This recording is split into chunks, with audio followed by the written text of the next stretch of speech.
Last month, we shared our ambitious goals for our game. How did it go? Well, after months of work, and let's be honest, more than a few weeks of crunch, our team finally has something we're truly proud to show you. It's a huge step from our first tutorial demo area in the Blackfire Hills back in February, and we can't wait for you to see just how far we've come. So without further ado, let's dive in. But before we do, stay tuned until the end of the video for a sneak peek at one of our in-game scenes. So, last time we shared that we're following a 30, 60, 90, 100% structure for our project. A straightforward way to measure how close we are to completing each of our major tasks. Just as a recap, 30% is the foundation laid. We have basic concepts for frameworks in place, but it's more like a sketch than a finished piece. 60%, the main structure is there, but it's rough. We've moved beyond just an outline and started adding more substance, but it still needs significant refinement. 90% is where the refinement comes in. We're adding polish, testing functionality, and making sure everything feels cohesive. And 100%, well, that's kind of obvious. It's complete. Everything is in place and ready to go. Caught up? Great. So let's get into what each of our goals were. Alright, first goal, draw portraits for all 5 player characters, plus one of the major antagonists of the game. What's completed? Heck yes! I didn't just meet this goal, I went all in. I spent every lunch hour drawing all of these portraits for weeks, and I am ecstatic. Every character and major NPC in the prologue got their own portrait, and then some. When I started drawing these, I wanted to make sure I captured their personalities through their posture, expression, and color palette, and even what frames their portrait. Are they direct, aloof, curious, cocky? I wanted the players to connect with the characters, and not just have them be a collection of colored squares on a screen, But you have no idea who these people are, right? So we should probably introduce them. Rynasiryn, a high-born assassin who carries the burden of loyalty and a past steeped in shadows. Loof, a fire elemental monk who remained cheerfully naive despite the terrifying power smoldering within him. Zora Brightwood, a gregarious bard with a silver tongue who can charm both the living and the dead. Connor, a dwarven artificer whose unmatched intellect is both his greatest weapon and social downfall. Percy, a devoted father and former agent whose past is finally coming back to haunt him. Priscilla, a young genius who blends spirit and intellect, determined to shape a brighter future for herself and her father. Soul, a mercenary, bound to a notorious crime lord by the Oath Curse. Osirian Omakir, the lord of the Omakir family, and leader of the dark cabal of assassins known as the Black Hand. Alena, the lady of House Omakir, and a cunning diplomat in the High Court of the Elves. Vion, a grizzled veteran and Ryn's trainer whose sturdy demeanor is the only thing sharper than his sword. Our characters and story are the heart of our game, and as the story unfolds, we hope you grow to appreciate them just like we do. Alright, moving on. The next goal is to design the 3 major locations within the prologue. The Elven Palace of Rynasiryn, the Frozen Prison of Containment Site 3, and the coastal town of Maerwin. Starting with Rynasiryn, a lot of progress was made on the palace. However, as I'm drawing all the furniture assets, I realized that I am so thankful that I am not an interior designer. But I have a friend who is. Nicole, an old friend, is going to help me create more designs for the palace. So for now, we're going to keep this at a basic 60% complete. Containment Site 3, the prison carved into an iceberg, has 5 levels. And while all 5 levels were planned, 3 were fully built out. The other 2 are almost done, but they're not ready to show. So I'm going to give this a 60% as well.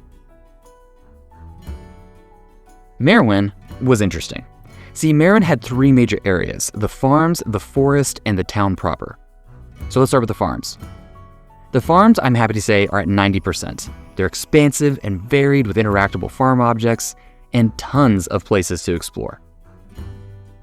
Maerwin Forest is a sprawling hillside with winding trails through the woods, with tons of side quests and a bunch of areas to look around. There are still some things to implement, so I'm going to say that this is at a 60%. Maerwin proper was the hardest and longest level to design, and I'll tell you why. Maerwin, as explained in previous devlogs, is one of the first towns to be conquered during the dragon-riding Drakari conquest. Maerwin bent the knee and submitted, and they were rewarded for it. The Drakari have Persian influences, so I was researching Islamic architecture with its arches and saturated tile work, but I thought it was a little too high contrast, and I wanted it to be softer on the eye. So I looked for how Islamic architecture impacted European styles, and the two options I was given are Byzantium, which is current-day Istanbul, and Moorish Spain. I saw these Portuguese azulejo tiles, I think that's how you pronounce it, and I thought this was the perfect compromise. So the main architectural elements are the tile work, the clay shingle roofs, the plaster walls, the stonework, and arches and arched windows. And that's what I used. With Maerwin, a major landmark is the inn, the Rider's Respite. Since the town is known for its trade and has so many people passing through it, this inn needed to be massive and a little more fancy than your typical tavern. So as I went crazy and took days off of work to work on this, I got it to 100%. Next goal, additional art assets.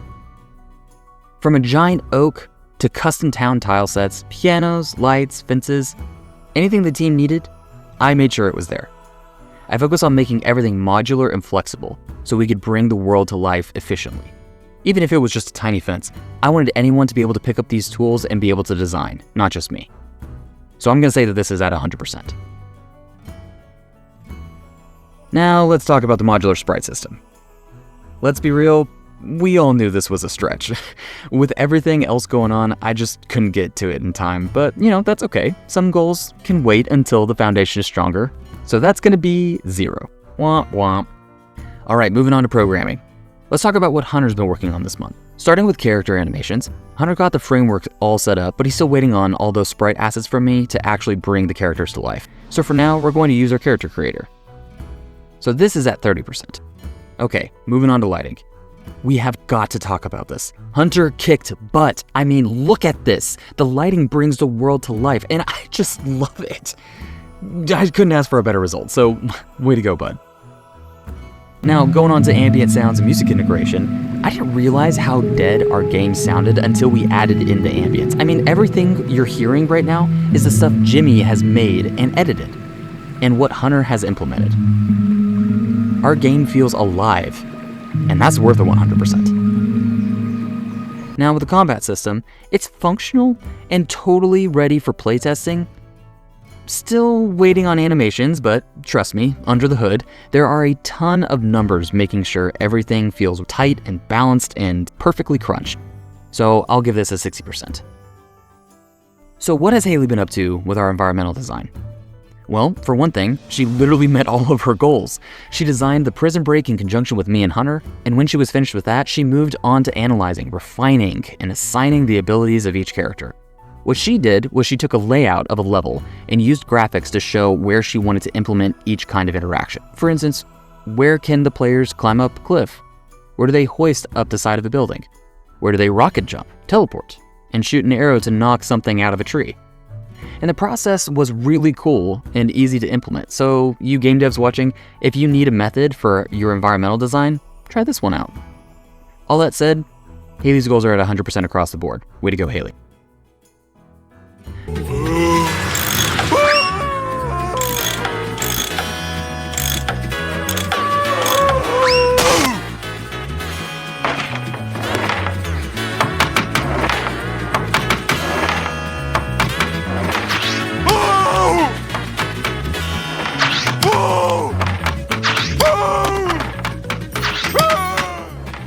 All right, let's talk about everything Mick has been working on for writing and story. Mick's been busy weaving the main story together, getting all the beats lined up and making sure it all flows seamlessly. There are just a few final tweaks that we need to lock in, so I'm going to say that the story is at a solid 90%. The next goal, dialogue in all 3 locations, is huge. Mick's written tons of dialogue for all the key locations in Maerwin, Rynasiryn, and Containment Site 3. Every line is designed to build the world and deepen the characters. You'll see how the dialogue is rich and alive at the very end of the video. And by the way, no, we won't have voiceover, well, at least not yet, but since this is a YouTube video, We wanted y'all to enjoy the full experience rather than having to read. Because, reading is for nerds anyway. Oh, who am I talking to? We're all gamers. Alright, next is NPC chatter. Mix made sure every town person and random passerby has something unique and interesting to say. Every conversation adds a little more flavor to the life of the world and it just makes it feel like a real, breathing place. 100%, easily. Mick absolutely nailed the introduction. One of the antagonists, a lioness mercenary named Soul, is on the hunt for the party and leaving destruction in her wake. It's hard to convey that kind of gravitas so early in the game, but I think she's done a pretty great job. Even if there are still a few things to tweak here and there, That said, she gets a 90%. Now, lore entries. From discarded notes of the insane prison architect to the letters an estranged family leaves behind, Mick has filled every nook and cranny with juicy lore. Every bit of history and myth feels like it belongs right here, giving the world that extra layer of depth. And finally, here's where Jimmy's been pouring all of his energy. The combat track, yeah, we didn't get to this one yet. Jimmy was too focused on making sure the ambience hit just right, so we'll get there, but, not quite yet. Now for the exploration music, Jimmy's actually made a lot of progress, but he's a perfectionist. He won't let it out of the door unless it's absolutely top-notch, and we're all behind him on that. It's shaping up beautifully, and we can't wait for you to hear it. And that's where we stand. We've made some incredible progress, and even though there's still a lot to do, we're super excited about how far we've come. From the art and the writing, to the programming and the music, every piece is starting to come together, and we're just really proud of it, and we're excited to show you. We're learning every step of the way, balancing work, crunch, and those precious hours of sunlight, and we can't wait to keep sharing it all with you. Thanks for sticking with us.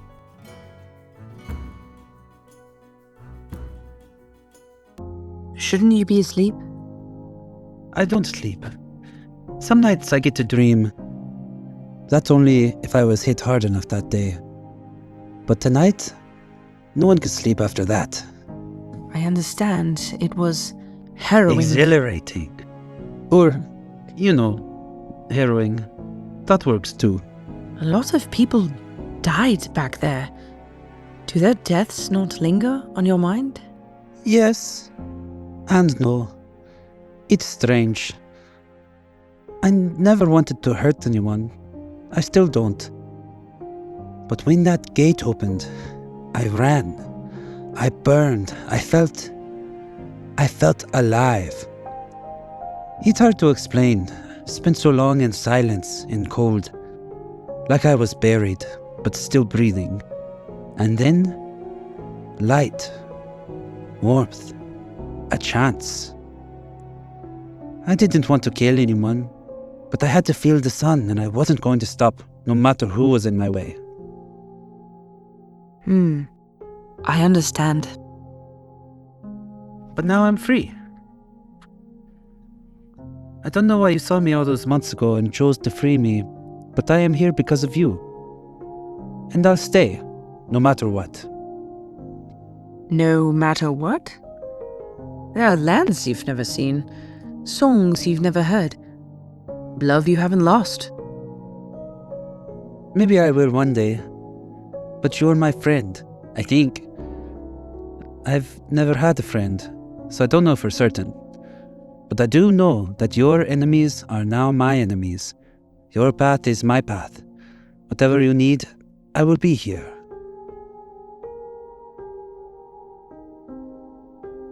So, what now? What's the plan? Well, you've been locked away for your whole life. I assume you don't know anything about this world? Just stories the guards told, most of them bad. Well, then here's a new one. The land we sail to is named Aspirant, a vast continent of fractured kingdoms and scheming lords, all bound, barely, by the iron grip of Empress Rynasiryn Blackspire. And she's about to be assassinated. By who? The Black Hand. The same people who imprisoned you. The same people you work for? Not anymore. Once I found out about the plot to kill the Empress, I knew I had to act, even if it meant running. But why? I don't get it. Why risk everything for her? Because if Nysaria dies, the realm shatters. Civil war. Chaos. The kind of bloodshed that echoes for generations. But that doesn't make sense. If stopping the Empress's death is so important, why save me? Well, because somehow the Black Hand needed you. Not before, but after. That tells me you're tied to whatever comes next. And I couldn't let them have whatever you are, or whatever you mean. So you don't even know what I am? No. But I don't have to. The Black Hand needs and fears you. And that's reason enough to sail to the edge of the world. So our mission is to walk up to the Nysaria Empress and tell her someone is going to kill her. Yes? Not quite. See, she's surrounded day and night by palace guards in her fortress at the heart of the Empire. If we get too close without the right name, we won't leave with our heads. I like my head. So if we can't warn her, how do we stop the Black Hand? Beneath the capital, there are ruins, old as anything still standing. Forgotten tunnels, sealed vaults, things even the Empire pretends are not there. One of them runs underneath the palace. I know someone in the town of Maerwin who's walked those paths and can get us through without getting lost in the dark. His name is Percy, a former member of the Guild of Sages, lawkeepers and archaeologists, called the Seekers. And he'll get us through? If anyone can, it's him. He'll have the maps we need to find a way in and stop the hand before it falls.